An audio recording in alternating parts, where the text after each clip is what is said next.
Thank you very much for being with us. This is Amir Shakil 5858. I am Amir Budnam. I am thankful to all international news sources and my team. Following are the news which have been reported by American, European, Asian, African, Australian, Canadian news channels and of course AP, AFP and Reuters news agencies. Now the headlines. Tropical storm Fanisto getting close to Puerto Rico, United States. Accusation by Kamala Harris and Donald Trump are continuing in election campaign. Elon Musk and Donald Trump conversation on X. Ukraine has captured 3,000 square mile territory of Russia. Israeli bombing on Gaza continued, killing at least 30 people. Israeli Defense Minister visit Al-Aqsa Mosque. World countries condemn this visit. Israel is on high alert for imminent attack from its enemies. Greece wildfire, European Union help arrived. Cancer moonshot, nuclear plant fire. Threats for Taylor Swift tour. 150 million years old dinosaur found in USA. On Wall Street, Dow Jones Industrial, Nasdaq and S&P 500 all increased. Now watch the channels.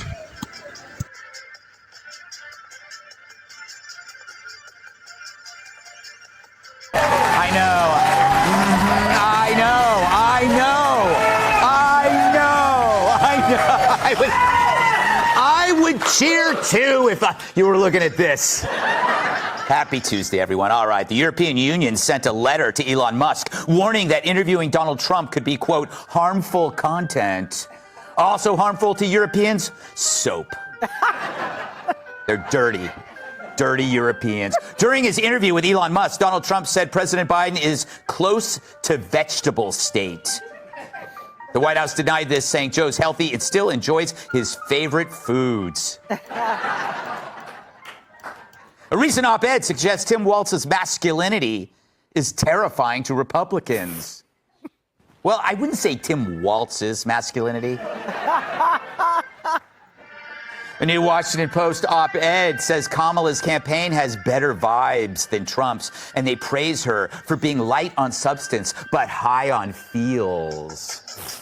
You know who else was high on feels? 4,000-year-old Babylonian tablets have finally been deciphered. It said, for a good time, call Nebuchadnezzar.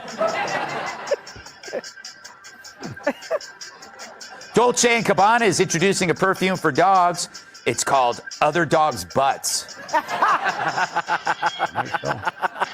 Did we really need to make a bottle?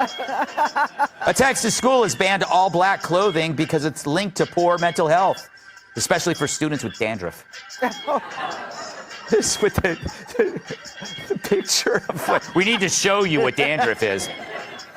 A Spice Girls reunion has been shelved because Ginger Spice and Scary Spice are feuding, but still going strong. Old Spice. Oh, damn. Wow. Love a good Madonna joke. Who doesn't? A sick 51-foot whale died about an hour after washing up on a beach. This is devastating news, and our thoughts and prayers go out to its family.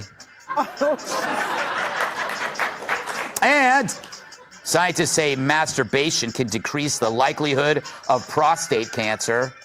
I'm going to live forever, said one man. It's our homeless man we let sit in every Tuesday night. Our part for society. All right, Donald Trump just did what Kamala Harris is apparently unwilling or unable to do. He gave an interview. And it was with someone Kamala definitely wouldn't talk to, Elon Musk. The interview took place on X, formerly known as Twitter, formerly known as the place where fans ask for pictures of my feet. After a 30-minute delay, Trump and Musk chewed the fat like lions eating the view. I'm sure Kamala was listening to see which campaign promises she could claim as her own. She's been mimicking Trump so well, she's getting stalked by Stormy Daniels. The two men Tonight, breaking news, Tropical Storm Ernesto taking aim, set to become a hurricane now. Ginger Z has the latest track. Also, the urgent manhunt right now for an escaped killer will have the latest. First tonight, tracking Tropical Storm Ernesto closing in on Puerto Rico. People warned to stay in their homes, off the streets. On track now to become a hurricane, where it heads from there. Ginger standing by with a new track. Tonight, the race for the White House, Election Day just 84 days away. Tonight, Vice President Kamala Harris is picked for VP. Governor Tim Walz responding now to attacks from the Trump campaign. I am damn proud of my service to this country. Defending his 24-year military record. The other major headline tonight, Donald Trump and Elon Musk, their conversation, and what Trump said about workers. Tonight, the UAW hitting Trump and Musk with federal labor charges now. The urgent manhunt at this hour after a convicted killer escaped from guards in a hospital parking lot, running into the woods, still handcuffed and restrained at the waist. Tonight, Israel on high alert for a possible strike from Iran or Hezbollah. All of this amid the urgent effort for ceasefire talks between Israel and Hamas. Meantime, the war in Ukraine. Ukrainian forces now deeper inside Russia. Tonight, the images right here of some Russian soldiers surrendering. From Greece tonight, the images coming in, the out-of-control wildfires burning near Athens. Tens of thousands of people forced to evacuate.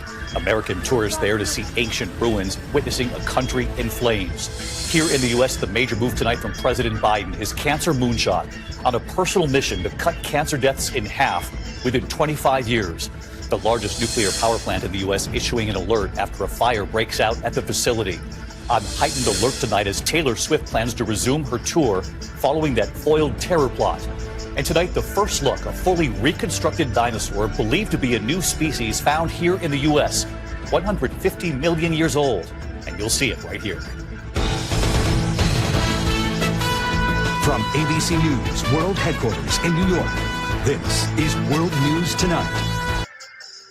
Biden actually did something that was impossible. Both sides hate him. Tonight, our new reporting, why some advisors and donors to Donald Trump question the former president's political focus. When unions are strong, America's strong. The competition for working class voters as the nominees promise to unveil their economic agendas for America. No tax on tips, and all of a sudden she's making a speech and saying there will be no tax on tips. I said that months ago. Plus, new details about marquee speakers at the Democratic Convention next week in Chicago. The CBS Evening News starts now. Good evening, everyone. I'm Major Garrett in for Nora. Donald Trump is working to grab attention back from... Welcome to Democracy Now!, democracynow.org, The War and Peace Report. I'm Amy Goodman. Israel's assault on the Gaza Strip continues with at least 32 more Palestinians killed in the past 24 hours, according to the Gaza Health Ministry. One overnight strike by Israel on a home in Khan Yunis killed 10 Palestinians, wounded several others. Another Israeli attack leveled a residential building in Gaza City, burying residents in their homes. We heard the sound of an airstrike. We came to see what had happened, and we found that the Israeli military had hit the building. The building has civilians inside. He's my cousin, him and his wife and his child. Unfortunately, we found their bodies in pieces, and we're still looking for the child's head. On Monday, a spokesperson for Hamas's armed wing said one Israeli hostage was killed and 2 other women captives seriously wounded in 2 separate incidents in Gaza. Meanwhile, the United Nations Security Council is set to meet today in the wake of Saturday's devastating Israeli airstrike on a school and mosque in Gaza City that killed over 100 Palestinians. We'll have more on Israel's assault on Gaza and growing calls for a ceasefire later in the broadcast. Israel's far-right National Security Minister Itamar Ben-Gvir said Jews should be permitted to pray at the Al-Aqsa Mosque as he stormed the religious compound in occupied East Jerusalem with up to 2,000 Israeli settlers earlier today. Under the current status quo, non-Muslims are allowed to visit the holy site but are not allowed to pray there.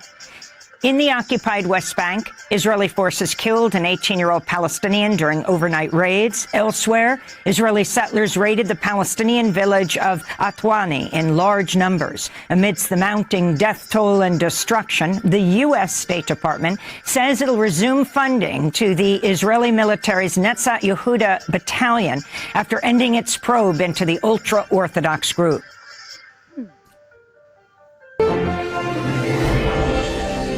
Hi, and welcome to the 700 Club. I'm Andrew Knox in for Gordon Robertson. Israeli forces nearly captured Hamas leader Yahya Sinwar in an underground hideout in Gaza. An IDF general says the terror leader fled minutes before their arrival, leaving behind hot coffee and piles of cash. This as Israelis gather in Jerusalem and Tel Aviv to pray on a historical day of great mourning, all while bracing for an attack from Iran and its proxy armies. CBN's Julie Stahl has that story. Despite the threats on multiple fronts, tens of thousands of Israelis gathered to pray in Jerusalem and Tel Aviv for the commemoration of Tisha B'Av. It's a day on the Hebrew calendar when throughout history disasters fell upon the Jewish people, including the destruction of both the First and Second Temples and the start of World War I. Beginning Monday, the prayers continue through today and include the reading of the Book of Lamentations. The observance even more significant this year as Israel faces imminent threat of attack from Iran, Hezbollah, and other Iranian proxies in the region. The IDF is ready to take preventative action if necessary. We attack all the time and remove threats as soon as we detect them. We are at peak readiness for this mission. Israel's defense minister says the Jewish nation is ready. We are in the days of vigilance and preparedness. The threats from Tehran as well as Beirut may come to fruition. The U.S. agrees with Israel's intelligence warning that a wave of major attacks could come at any moment. We have to be prepared. Tonight, the race for the White House, Kamala Harris's running mate Tim Walz defending his military service record from Republican attacks. The Minnesota Democrat hitting back at his first solo campaign event, saying he's damn proud of his service to the country and commending Donald Trump's running mate J.D. Vance on his own service in the military. It comes after Vance accused the 24-year National Guard veteran of stolen valor for saying he carried weapons in war. Also tonight, Tropical Storm Ernesto gaining strength in the Atlantic and taking aim at Puerto Rico. We're tracking it. The urgent manhunt in North Carolina. The convicted murderer escaping while being transported to the hospital. The Middle East on edge. Iran rejecting a call from the U.S. and others not to retaliate against Israel after the killings of Hamas and Hezbollah leaders. The raid on a small-town Kansas newspaper that raised major First Amendment questions. Now the former police chief facing a charge. The big shakeup at Starbucks. The CEO ousted after little more than a year, replaced by the CEO of another well-known chain. And more than 6 months after it was stolen by thieves, a community coming together to restore a legend to his rightful place at the baseball diamond. This is NBC Nightly News with Lester Holt. Good evening and welcome. Democratic Vice Presidential candidate Tim Walz. Good evening. I'm Jeff Bennett. And I'm Amna Nawaz. On the NewsHour tonight, Democratic vice presidential nominee Tim Walz hits the campaign trail solo to rally union members, while former President Donald Trump sits for an interview with his billionaire backer, Elon Musk. Venezuela's opposition leader on her country's disputed elections and her call for global protests against the government of Nicolas Maduro. This is not sustainable. We will not surrender. We will not give up. And the impact of a Supreme Court ruling making it easier to carry guns in New York City. Latest progressive squad member fighting a challenge to her seat. For the PBS NewsHour, I'm Laura Barone Lopez.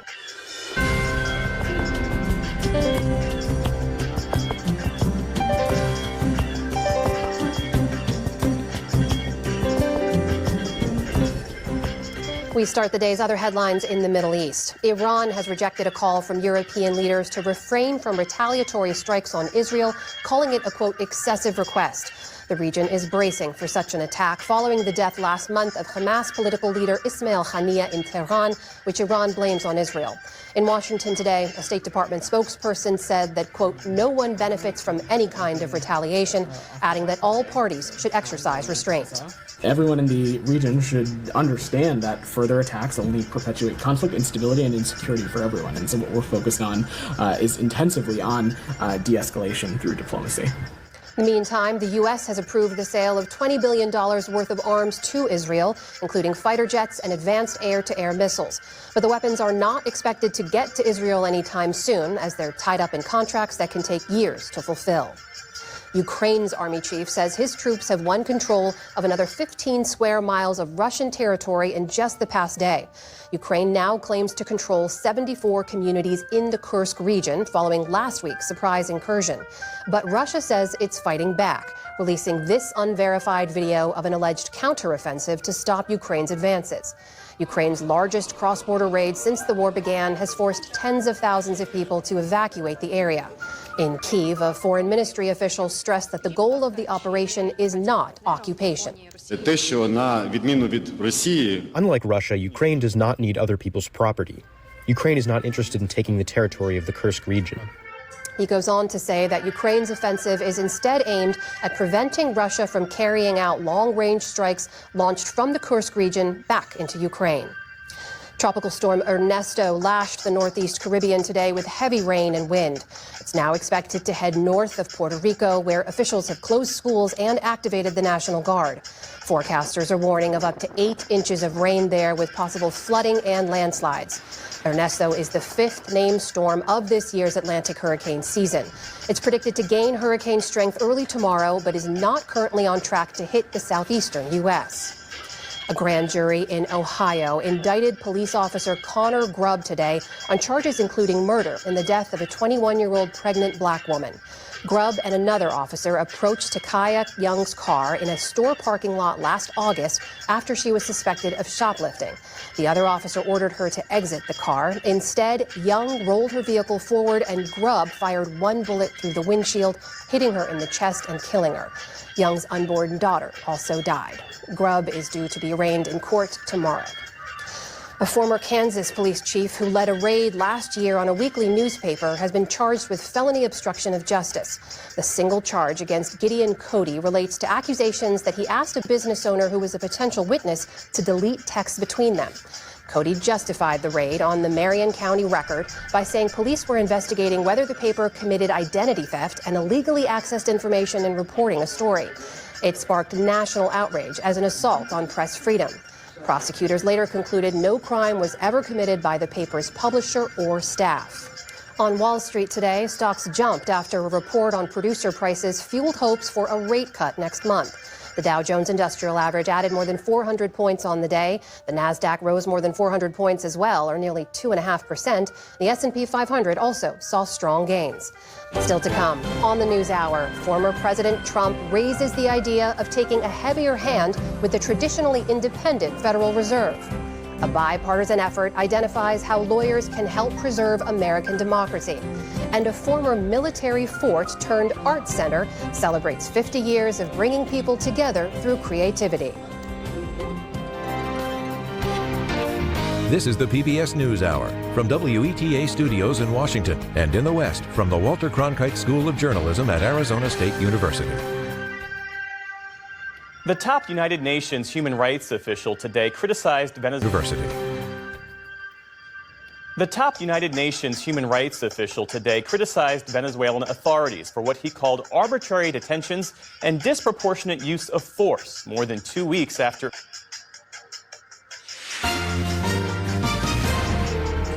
The Middle East on high alert this Tuesday night. There's a lot of uncertainty here. Iran's threat to get revenge on Israel and what might help delay the retaliation.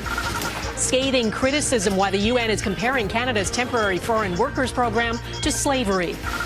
And stopping the spread of sexually transmitted diseases. It's very, very common for someone to have an STI and not have any symptoms. One province's pilot project and how others could follow suit.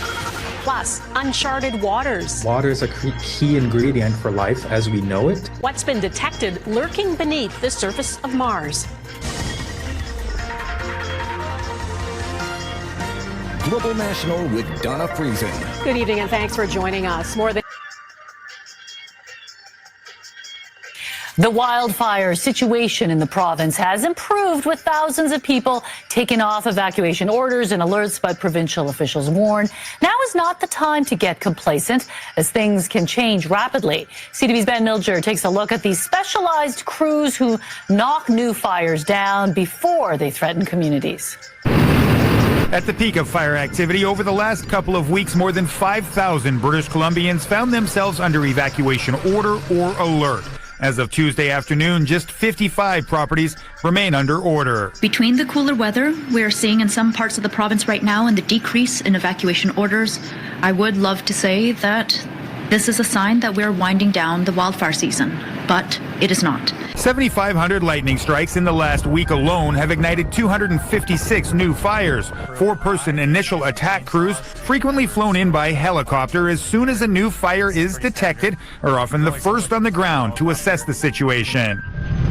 The teams have the ability to call in air support from planes and helicopters, which can either drop buckets of water directly on the fire or fill bladders so crews can more effectively attack hotspots with hoses. It happens very quickly. Our crews are very well trained and they have a lot of experience given the last number of years attacking these new starts, and they get on them extremely aggressively. The Wildfire Service says crews have managed to contain 80% of the fires started by lightning in the last week, but they expect more to be discovered because they're not always visible right away. It can smolder for days depending on kind of the underlying drought conditions of our fuels. And as we've been speaking about all summer, our drought levels in our fuels is quite high. Wow. Even as many people have been allowed to return in recent days, some found only rubble where their homes once stood. Unfortunately, some people have lost their homes due to wildfire, and my thoughts are with those dealing with that heartbreaking loss. So far this season, there have been fewer fires than last, and they've generally been smaller. But it's only mid-August, and there's more lightning in the forecast. Ben Milcher, CTV News, Vancouver. Mpox infections across Africa are skyrocketing, with more than 15,000 cases and nearly 500 deaths just this year, a 160% increase compared to the same period in 2023. Families have been torn apart. On Tuesday, a declaration of a continental health emergency from African health officials, the first of its kind. The pain and suffering have touched every corner of our continent. Mpox can cause painful lesions and, in some cases, severe disease. It exploded around the world 2 years ago, prompting the World Health Organization to declare an international public health emergency. Cases eventually calmed down. But the Democratic Republic of Congo in the heart of Africa has been a constant hotspot. International spread. That's where this Canadian researcher helped discover a serious new strain that's now spreading beyond DRC's borders. And the reality is it's not going to get better just by kind of turning a blind eye to it. And I feel that the last 18 months, we've seen a lot of that. Countries around the world rolled out vaccines to combat Mpox during the global outbreak of 2022, but African nations have long been left out. Officials there are now calling for 10 million total vaccine doses. So far, they've only procured 200,000. I have triggered the process for emergency use listing of both vaccines. A World Health Organization emergency committee is also set to meet Wednesday to discuss the possibility of calling a second global emergency for Mpox. I hope that will be, that will be the impetus to push large organizations to move forward on this. The rising concern comes as cases are still simmering globally, including here in Canada. Officials in Toronto warn there's been a spike, nearly 100 new infections this year, 5 times the number seen during the first half of 2023. And we really need to encourage people. In a city where this physician says it's both smart and easy to get an Mpox vaccine if you're eligible. I think it's of grave concern that we're treating other parts of the world as though they are less important. And Lauren, I understand that officials in Africa were actually getting ahead of the World Health Organization today? Right, that WHO emergency committee meeting is happening tomorrow. So we'll see if this puts added pressure on the WHO to call another global health emergency for Mpox, just like they did in 2022. And already some countries are stepping up, offering aid. The United States is promising to deliver vaccines. We'll see if Canada follows suit at some point. And all this is really meant to prevent another jump in this virus going from Africa to other countries. Christine? All right, thanks for this, Lauren. We have so much fun. We really do. I wouldn't believe the things I've seen. It's one of the most amazing places on earth. Backroads returns Tuesday at 8 on ABC TV and ABC iView.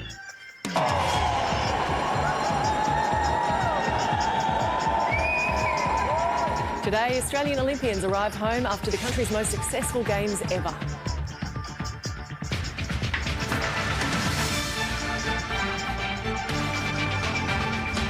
A woman charged with murder after a 10-year-old girl is found dead at a Gold Coast home. A third of school students failing to meet expected benchmarks in reading and maths. A public health emergency declared across Africa as a new variant of Mpox rapidly spreads. And Blues Fest's swan song, the much-loved music festival to finish next year after a 35-year run.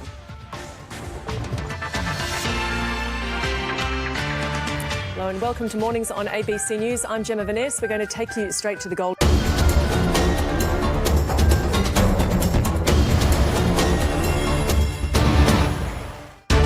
Senegalese Prime Minister Ousmane Sonko visited Mali for the first time since coming into power to convince junta-ruled Mali to return to ECOWAS.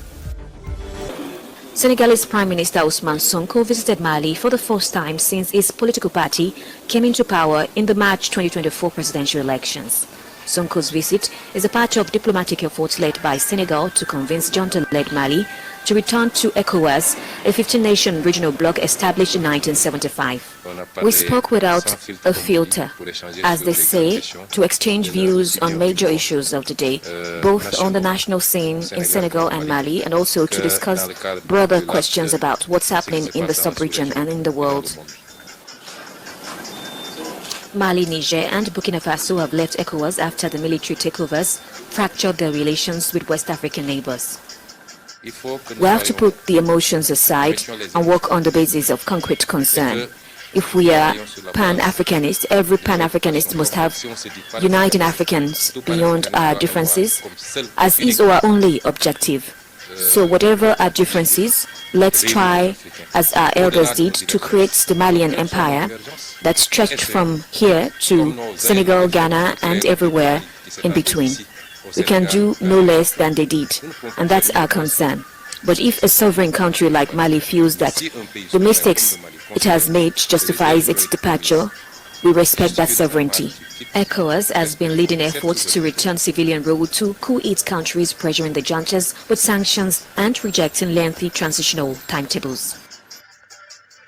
The African Union's Health Authority on Tuesday declared a public health emergency over an outbreak of mpox, whose spread has been on the rise since July. In an online briefing Tuesday, the head of the Africa Centers for Disease Control and Prevention, Jean Kasser, called for aggressive efforts to tackle the outbreak. According to CDC data, as of August 4th, there had been 38,465 cases of mpox and 1,456 deaths in Africa since January 2022. The outbreak has swept through several African countries, particularly the Democratic Republic of Congo. Nearly all East and Central African countries have confirmed cases. Mpox is transmitted through close contact. It causes rashes, flu-like symptoms, and pus-filled wounds. Although most cases are mild, there have been confirmed fatalities. WHO experts are due to sit on Wednesday to discuss whether to declare a global emergency. With its human toll estimated to be tens of thousands dead and injured, the war in Sudan has had equally devastating consequences for the economy. Once a major producer of food, people now have to contend with shortages and high prices. Citizens are now hoping that a new push for talks can help deliver some relief. So when it comes to these negotiations, we always say that reconciliation is better. We have reached a stage where it's as if the people do not exist. Even what the Rapid Support Forces are doing, these random attacks, are because they're running the talks. We, the Sudanese people, cannot put our hands together with someone whose hand is stained with the blood of the Sudanese people. The new talks are expected to start on Wednesday in Geneva. So far, only one side, the Rapid Support Forces, has confirmed participation. A U.S. official said Monday that negotiations will go ahead even without the presence of the army. We want to reform our country. We want the Rapid Support Forces to go away, and we want prices in this market to go down. There are poor people who cannot buy the food they need. They cannot afford bread. For instance, I am a citizen who has two sick people at home, my father and my husband. I have two sisters who are displaced and are now living with me. We have not received any help from anyone. Sudan's war, now in its second year, has created the world's largest displacement crisis. More than 10.7 million people have been forced to flee their homes since fighting began in April of 2023. South Africa's unemployment rate increased by 0.6 percentage points from 32.9% in Q1 2024 to 33.5% in Q2 2024, the government's statistics office reported Tuesday. Africa's most industrialized economy has struggled to create jobs in recent years due to a long recession and most recently the COVID-19 pandemic. About 8.4 million people were out of work, up from 5.2 million in 2014. The number of employed persons fell by 92,000 to 16.7 million in Q2 2024. The sectors which saw the most job decreases include trade, agriculture and construction. Only manufacturing, social services and utilities added jobs. The figures are the first to be released since the May elections, which brought in a coalition government, which put reviving the ailing economy top of the agenda.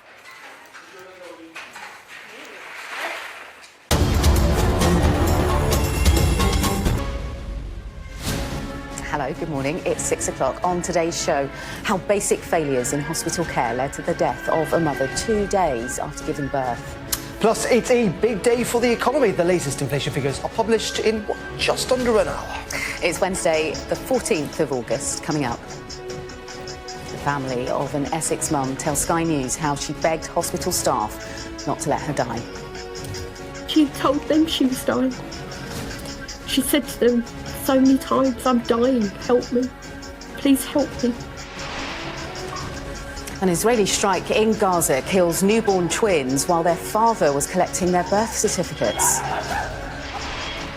A major incident is declared in the West Midlands and a canal is being tested for cyanide after a spillage of toxic chemicals. Olympic hero Rose Harvey reveals she ran the marathon in Paris with a broken leg and still finished in under 3 hours. Heartache at Hampden Park. Rangers crash out of this season's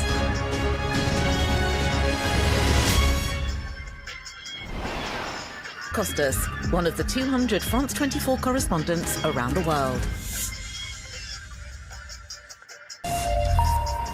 Hello, you're tuned in to Daybreak on France 24. I'm Karis Garland. Thanks for joining us. Here's a look at our headlines this hour. The United States has condemned the Israeli security minister's visit to the Al-Aqsa Mosque compound in Jerusalem. Secretary of State Antony Blinken calling it a provocative move that exacerbates tensions. Ukraine says it's still making advances in Russia's Kursk border region. The army saying its forces now control 74 settlements in the territory. And authorities in Hong Kong have begun a review process aimed at ridding the city of tiny, squalid, subdivided homes.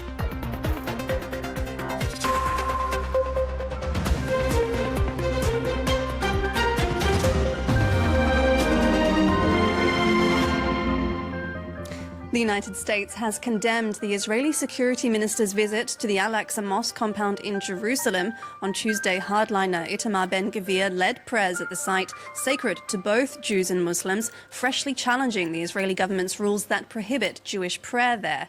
In a statement, U.S. Secretary of State Antony Blinken said Ben-Gvir's provocative actions exacerbated tensions at a pivotal moment and showed blatant disregard for the status quo. Ben-Gvir released a video which he filmed inside the compound, renewing his opposition to any truce in the war in Gaza.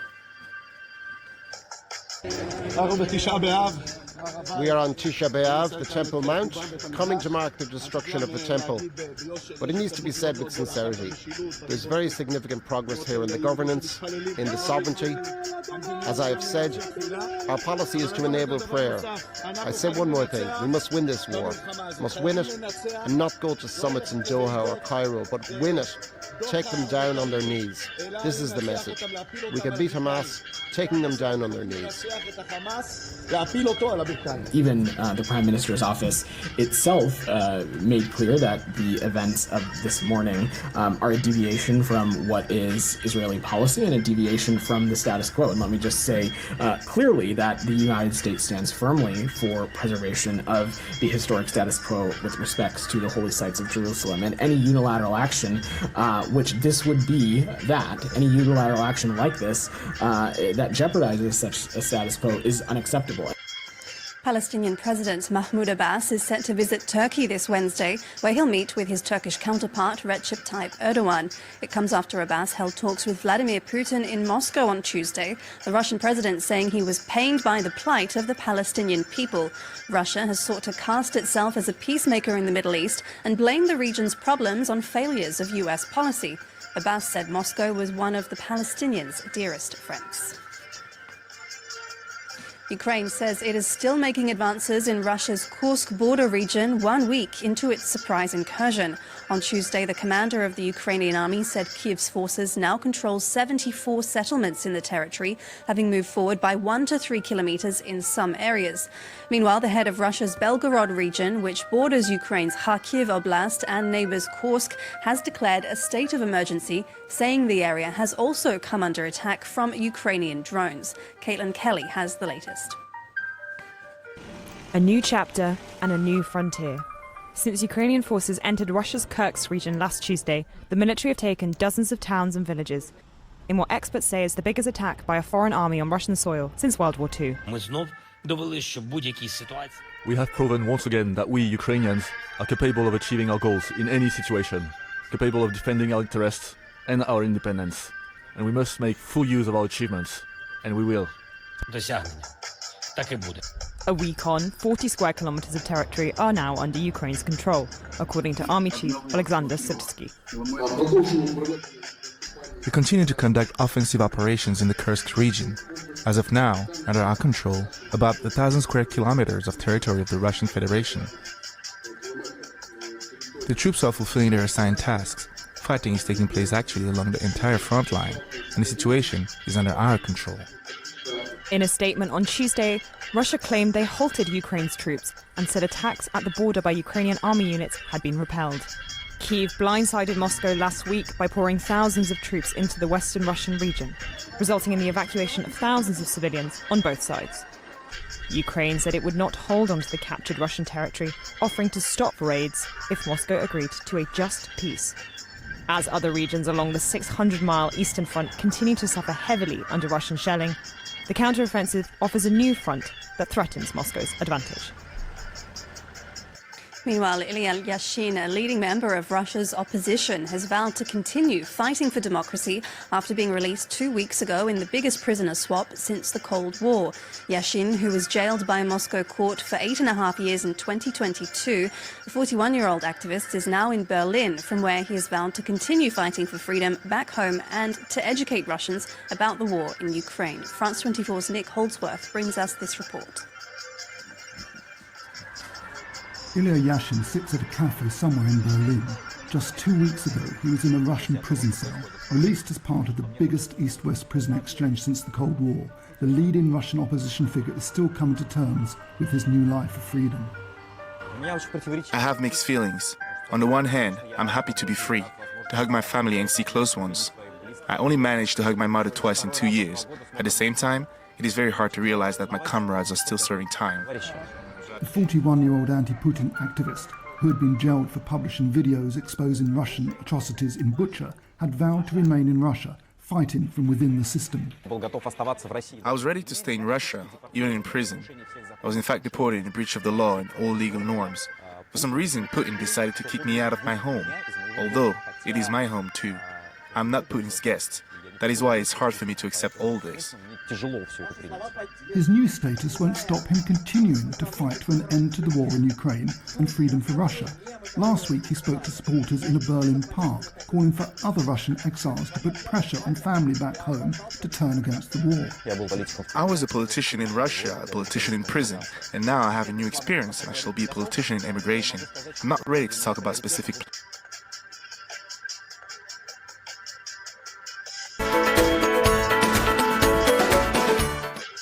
This is Asia Now. It's 12 p.m. in Singapore and Hong Kong, 9:30 New Delhi, and 11 o'clock in Jakarta. I'm Rani Samtani. At this hour, Japan set to have a new leader. Prime Minister Fumio Kishida announces he will step down as head of the ruling Liberal Democratic Party. A vote to choose the next party leader is expected to take place next month. The fate of Thai Prime Minister Srettha Thavisin hangs in the balance. The country's constitutional court will rule on whether he breached ethics rules and if he should be removed from office. And an open-top bus parade to celebrate Team Singapore's Olympians is underway as the nation honors its athletes for their achievements at the Paris Games. I'm Alif Hamshah coming to you live from the bus parade celebrating Singapore's top sporting heroes fresh from the Paris Olympics. Stay tuned for my live interview with kite foiler Max Mader.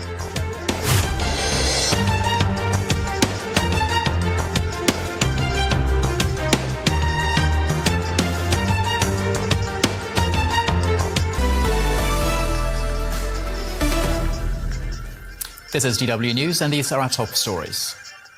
Ukraine says its offensive in Russia's Kursk region is not meant to become a permanent occupation. Kyiv says its forces now control 1,000 square kilometers of Russian territory.